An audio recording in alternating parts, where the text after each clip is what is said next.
silly. Meghan's harsh manipulation of Harry's slammed by public after he makes jokes in new move. Prince Harry has said he is so sorry over the cancellation of this year's Warrior Games, the event which inspired one of his most successful endeavors.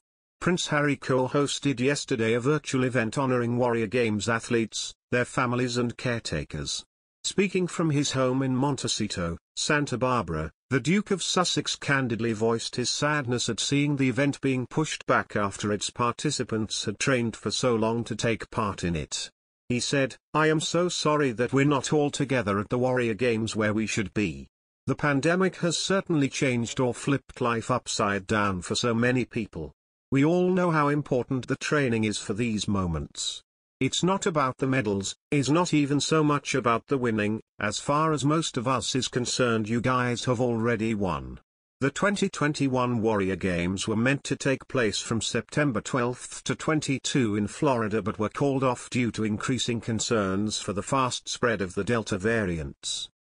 In lieu of the event, a multi-sport tournament for sick, injured or wounded service personnel and veterans, Prince Harry, U.S. First Lady Dr. Jill Biden, the chairman and CEO of Fisher House Foundation Ken Fisher and Secretary of Defense Lloyd Austin organized this tribute to athletes and their supporters.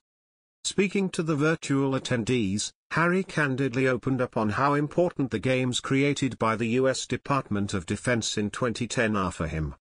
He said, "I will never forget that first visit that I had to the Warrior Games, which inspired me to create the Invictus Games, and the Invictus Games never would have been created had I not been inspired by every single one of you, and your companions, and the families for everything that you give to the service of this country.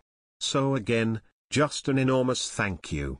These games are so important, whether it's the Warrior Games, whether it's the Invictus Games, it is ultimately the reminder of service both at home and overseas. It is about caring for the physical as well as the mental fitness of those that have sacrificed so much.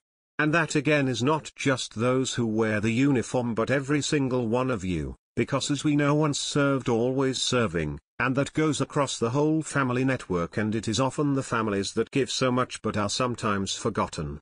So to see every single one of you here with the pride on your faces makes me incredibly happy to know how far you guys have come, the dark places you have been to but where you are now, stronger than ever before no doubt, and that is partly, if not mainly down to sport, and everybody on this call recognizes and understands the importance that sport plays in every single person's life, but as part of rehabilitation, whether it is physical or mental, there really is nothing else that beats it.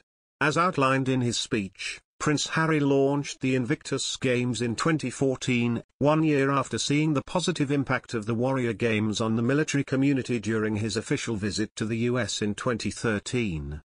Through the Invictus Games and a shared interest in supporting veterans, the Duke also created a strong bond with Dr. Biden and US President Joe Biden, as well as Barack and Michelle Obama. Dr. Biden attended 3 Invictus Games, first alone in London in 2014 and then with Mr. Biden in 2016 and 2017.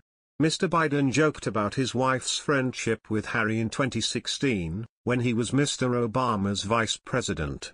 Prince Harry highlighted the importance of Warrior Games in a video released on social media. Warrior Games in a